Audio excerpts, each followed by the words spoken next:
নাও মাল্টিনোডুলার গয়টারটা কিভাবে হয়, এইটিওপ্যাথোজেনেসিস of multinodular goitre. আমরা বলছি যে এক্সেস স্টিমুলেশন যখন গ্ল্যান্ডের পরে আসছে তখন gland have to produce more hormones and they causes diffuse enlargement of the gland. But আমরা এখানে কনসার্ন যে মাল্টিনোডুলার, তাহলে আমাদের যেহেতু নাম বলছে মাল্টিনোডুলার, তাহলে ইট ইজ নট ডিফিউজ। তাহলে এখানে কিছু জায়গা আছে এনলার্জ হচ্ছে, কিছু জায়গা এনলার্জ হচ্ছে না। How it happens?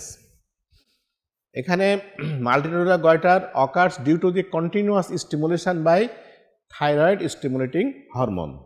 ঠিক আছে, যার জন্য আমরা যখন ইনভেস্টিগেশন করতে দেবা তখন এই টিএসএইচ টেস্টটা আমাদেরকে করতেই হবে। পিউবার্টি গয়টার যেটা আমরা আগে বলেছি, প্রেগনেন্সি গয়টার কথা আগে বলেছি, সেখানে কি ঘটছে দেখো। It is seen in girls at puberty or during pregnancy when the metabolic demands are high and the production of T3 and T4 are comparatively normal.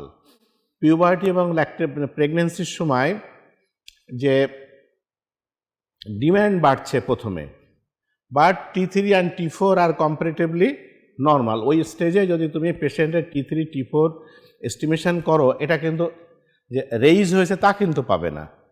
Gland hyperplasia হচ্ছে, নোডুলার তোমার goitre সৃষ্টি হচ্ছে, স্টিল দেন তোমার T3 and T4 is normal. অ্যান্টিওপিটুইটারি থেকে TSH আসছে, ওটা stimulate করছে গ্ল্যান্ডকে, gland produce করছে T3 and T4। যখন লেভেলটা আবার বেশি হয়ে যাচ্ছে, ওরা আবার নেগেটিভ ইম্পালস দিচ্ছে হাইপোথ্যালামাসকে, হাইপোথ্যালামাস তখন আরেকটা নেগেটিভ ইম্পালস দিচ্ছে পিটুইটারিকে, দিয়ে টিএসএইচ প্রোডাকশনটা স্টপ করছে। তাহলে এখানেও সেই জিনিসটা due to feedback mechanism, TSH level increases which stimulates thyroid gland and causes diffuse hypertrophy and hyperplasia. তাহলে কি হচ্ছে, আমাদের প্রেগনেন্সি আর পিউবার্টির সময় আমাদের ডিম্যান্ড বাড়ছে।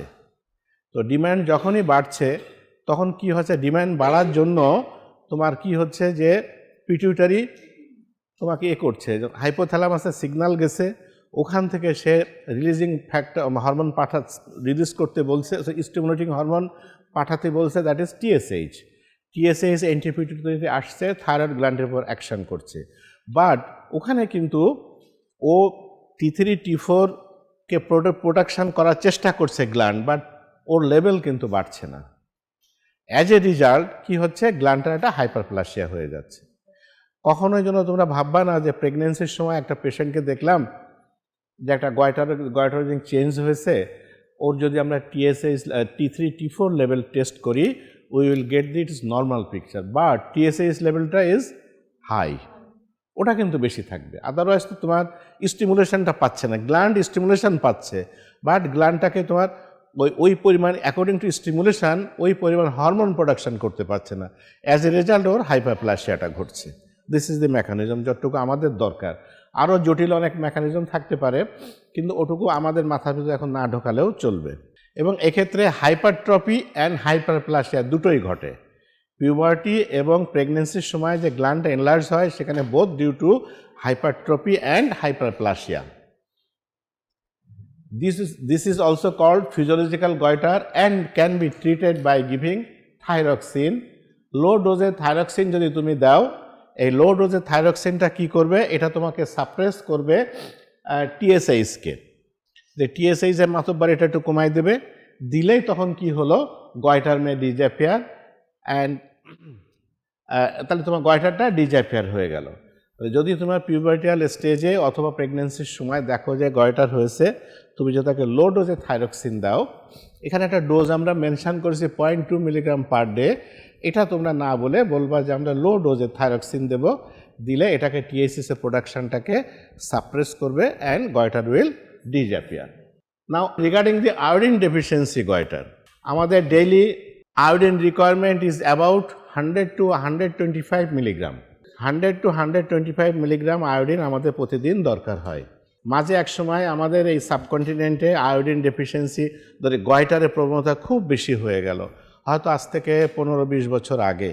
তখন সবাই যারা এপিডেমিওলজিস্ট আছেন তারা সব বিভিন্নভাবে এঠে করে দেখলো যে কোনো কারণে হোক আমাদের এই সাবকন্টিনেন্টের সয়েলে আয়োডিন ডেফিসিয়েন্সি হয়ে গেছে। তো সয়েলের আয়োডিন ডেফিসিয়েন্সি তো আমরা খুব যখন তখন রিপ্লেস করতে পারছি না, তখন এই কনসেপ্টটা আসলো যে আয়োডিন সাপ্লিমেন্টেশন দরকার বাই উইথ সল্ট। কিন্তু কেন যে সল্টের সাথে সাপ্লিমেন্ট দিল, ওটা তো সন্দেশ রসগোল্লা এর সাথে তো সাপ্লিমেন্টেশন দিলে পারতো, বাট আই ডোন্ট নো কেন মানে এই এপিডেমিওলজিস্টরা সাজেস্ট করেছে যে আয়োডিনের সাথে যখনই লবণটা তৈরি হবে ওর সাথে আয়োডিন অ্যাড করা হয়। দেখো, commonly in hilly and mountains areas or low lying areas because of decreased iodine content of water. আয়োডিনের মেন সোর্স হচ্ছে কিন্তু sea water, that is sea food. তো হিলি এরিয়া যেখানে সাগর নাই সেসব জায়গাতে তো মানে সি ফুডের পাওয়া যায় না। এই জন্য বলছে commonly in the hilly or mountains or low lying areas because of decreased iodine content of water. This causes iodine deficiency goitre mediated by the same feedback mechanism. তাহলে ফিজিওলজিক্যাল গয়টার হতে গেলে যে ধরনের আয়োডিন ডেফিসিয়েন্সি যে মেকানিজমে ঘটছে goitre, ঠিক same মেকানিজমে এখানেও ঘটছে, যেহেতু এখানে ফুডে তোমার নাই, আয়োডিন নাই। This is treated with iodized salt which is used in food and iodine containing preparations. তাহলে এটাকেও তুমি যদি আয়োডাইজ সল্ট খেতে দাও বা আয়োডিন কন্টেনিং প্রিপারেশন দাও তাহলে এটা কন্ট্রোল করতে পারছো।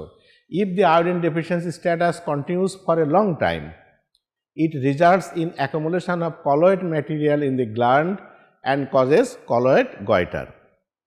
যদি এই ডেফিসিয়েন্সিটা লং টাইম কন্টিনিউ করতে পারে কেউ বা মানে ট্রিটমেন্টে না হয়ে থাকে, তাহলে ওখানে কলয়েড ম্যাটেরিয়াল জমা হয় এবং হয়ে এটাকে কলয়েড গয়টার সৃষ্টি করে।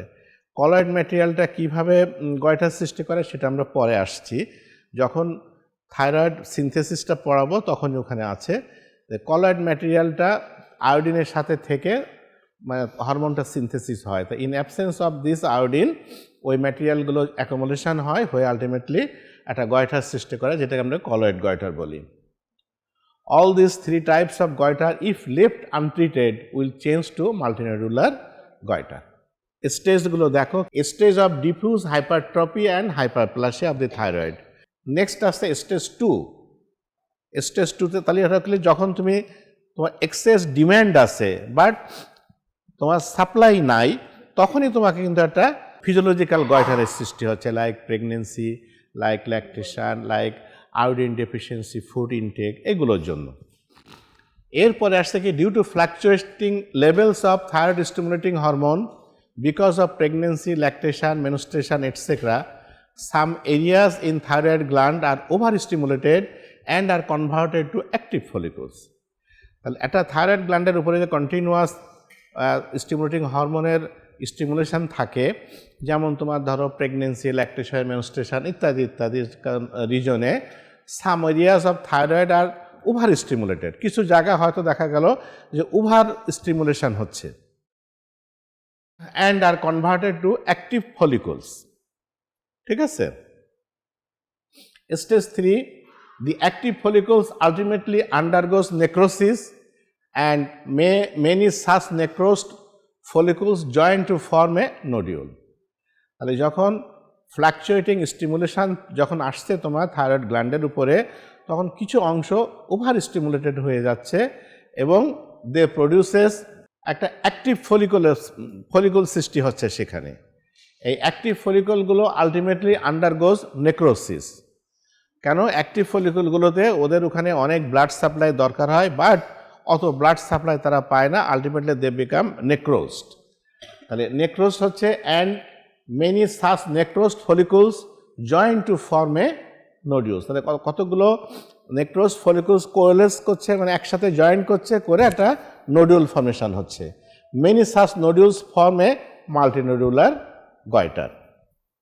Nodules contain necrosed tissue that is inactive tissue. The internodular tissue is active.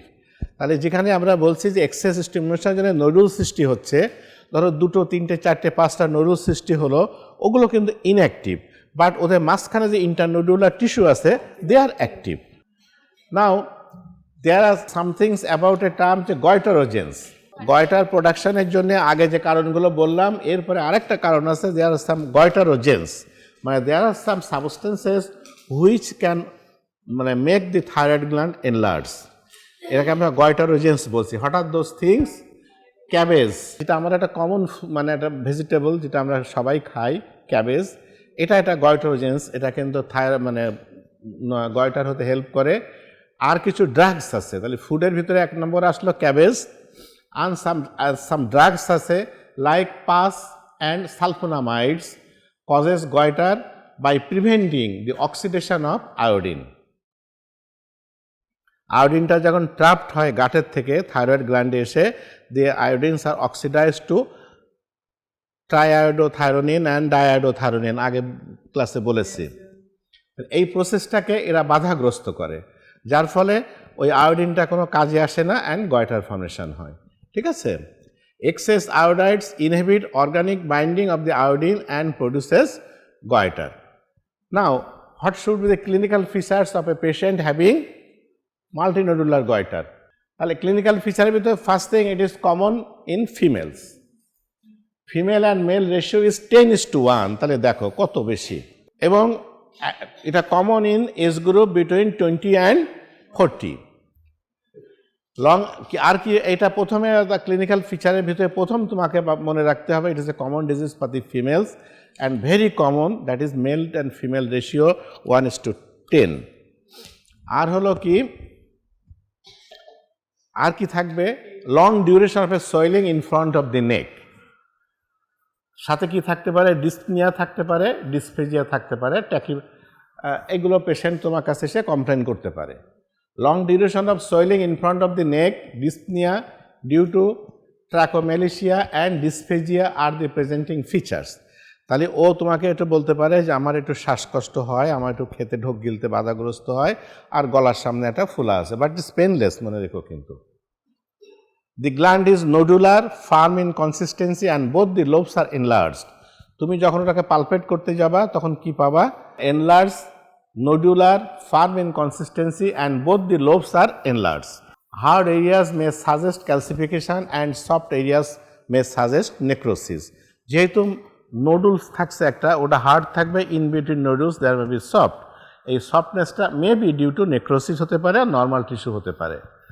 R sudden increase in size with pain is mainly due to haemorrhage in a nodule. যদি কোনো patient তোমার কাছে complain করে আমার এই গোটাটা এখানে রয়েছে, বাট হঠাৎ করে এটা একটু বড় হলো এবং ওর ভিতরে পেইন হচ্ছে, তাহলে তুমি অ্যাজিউম করবা দে আর ডেভেলপ সাম হেমোরেজ। তাহলে এই কটা সিমটম নিয়ে পেশেন্ট তোমার কাছে আসবে, সে এসে বলবে যে madam I have got a swelling in front my neck, এটা আমি এর সঙ্গে কিছু কতদিন ধরে আছে, সে লং টাইম ধরে আছে, 5-10 ইয়ার্স তো হতে পারে। তো কেন এতদিন চিকিৎসার জন্য আসেন নাই, এই কোশ্চেনটা তোমার থাকবে। তো বলবে যে কোনো অসুবিধা হতো না, আসিনি, বাট ইদানিং আমার একটু মনে হচ্ছে শ্বাসকষ্ট হচ্ছে, আমি একটু খেতে আমার একটু কষ্ট হচ্ছে। ও কিন্তু ওই জন্যে আসবে, ও সোয়েলিংয়ের জন্য কিন্তু আসে না। সোয়েলিংয়ের জন্য আসলে প্রথম চান্সেই আসতো, কারণ এগুলো তো বেশি হচ্ছে লো সোশিও ইকোনমিক পেশেন্টের জন্যে, ভিতরে আর কি যারা সোশিও ইকোনমিক স্ট্যাটাসের দিক দিয়ে লো, তাদের ভিতরে এগুলো কিন্তু বেশি আসে। Now what may be the complication, যদি এটা থেকে যায় তাহলে কি কমপ্লিকেশান হতে পারে, কিছু কি হতে পারে, definitely calcification in long standing cases of multinodular goitre, অনেক দিন ধরে থাকলে ওর ভিতরে ক্যালসিফিকেশান হয়ে যেতে পারে। Sudden haemorrhage in one of the nodules causes dyspnoea, যদি কোনো একটা নোডুলসের ভিতরে হঠাৎ করে হেমোরেজ হলো তাহলে সেটা তোমাকে ডিসনিয়া করতে পারে। And 10-20% of cases patient can develop secondary thyrotoxicosis with cardiovascular involvement, that is toxic multinodular goiter is এটাকে তখন আমরা বলবো টক্সিক মাল্টিনোডুলার গয়টার অথবা পালমার্স ডিজিজ। তাহলে এটা যে লং স্ট্যান্ডিং কেসে কি হতে পারে, ক্যালসিফিকেশন হতে পারে, হেমোরেজ হতে পারে, আর হতে পারে কি টক্সিক ম্যানিফেস্টেশনটা ডেভেলপ করতে পারে। যদি কার্ডিওভাস্কুলার সিস্টেমে টক্সিক ম্যানিফেস্টেশনটা বেশি আসে কমনলি, এবং এটাকে আমরা বলি সাধারণত পালমার্স ডিজিজ, পালমার্স ডিজিজ আমরা এটাকে বলতে পারি। ঠিক আছে, নাও ম্যানেজমেন্ট অফ দি মাল্টিনোডুলার গয়টার। তাহলে ম্যানেজমেন্ট করতে হলে আমাদেরকে ইনভেস্টিগেশন আগে করে শিওর হতে হবে, তার ভিতরে কমপ্লিট ব্লাড কাউন্ট করতে হবে, এক্স রে অফ দি নেক করতে হবে, কারণ ডিসফেজিয়া ডিসনিয়ার কথা আছে। এক্স রেটা করতে হবে নেক এন্টেরিয়র অ্যান্ড ল্যাটারাল ভিউ। সেখানে দেখা যাবে যে ট্রাকিয়াটা যদি খুব বেশি প্রেশার দিয়ে থাকে, ওটাতে trachea may be shift to the যে সাইডে বেশি প্রেশার দিচ্ছে তার অপোজিটে ট্র্যাকিয়া মে বি শিফট অথবা কম্প্রেস হয়ে যেতে পারে। আরেকটা জিনিস তোমাকে দেখতে হবে এক্সরেতে যে রেট্রোস্টার্নাল এক্সটেনশন হয়েছে কিনা এই গয়টারটার, স্টার্নামের পিছনেও এরা এক্সটেনশন হতে পারে। তাহলে এগুলো ক্ষেত্রের জন্য তোমাকে এক্সরে অফ দি নেক করলে এন্ট্রোপোস্টেরিয়র ল্যাটারাল ভিউতে আমরা এটা জানতে পারবো। এবং রেট্রোস্টার্নাল এক্সটেনশন যে হয়েছে এক্সরেতে বুঝবো কি করে, স্টার্নামের পিছনে একটা সফট টিস্যু শ্যাডো পাবো, এটা মনে রাখো। নর্মালি কিন্তু এটা থাকে না, এইরকম সিচুয়েশান এটা পাওয়া যেতে পারে। X-ray of the lateral view আমরা দেখানোর চেষ্টা করেছি। দিস ইজ দি গয়টার, সোয়েলিংটা দেখতে পাচ্ছ, ট্রাকিয়া। তাহলে এখানে কিন্তু আমরা ট্রাকিয়ার কোনো শিপমেন্ট বা কম্প্রেশনটা কিছু আমরা দেখতে পাচ্ছি না, বাট যদি তেমন কোনো ঘটনা থেকে থাকে দেয়ার মেবি কম্প্রেসড হলে এই জায়গাটা কম্প্রেস হবে, যেহেতু গ্ল্যান্ডটা এই, তাহলে এই জায়গাটা কম্প্রেস হতে পারে অথবা ল্যাটারাল বা সাইডে শিফট হতে পারে। ব্লাড কাউন্ট করলাম, এক্সরে করলাম, আরেকটা আছে ল্যারিঙ্গোস্কোপি। কেন করতে হবে এখানে ইন্ডিকেশনটা কি? ভোকাল কর্ড ইনভলভমেন্ট হয়েছে কিনা, টু সি দি ভোকাল কর্ড মোবিলিটি। কারণ ভোকাল কর্ডের মোবিলিটি যদি ডিস্টার্ব হয় তাহলে ওর ভয়েসটা কিন্তু হার্স হয়ে যাবে। আর একটা হলো কী টেস্ট করবো আমরা, ultrasonography, the gold standard test. তারপরে কি টেস্ট আছে, ফাইন নিডল অ্যাসপিরেশন সাইটোলজি। আর কি করা যেতে পারে, সিটি স্ক্যান করা যেতে পারে। These are the test by which we can make sure that our patient is suffering from what type of diseases of the thyroid gland.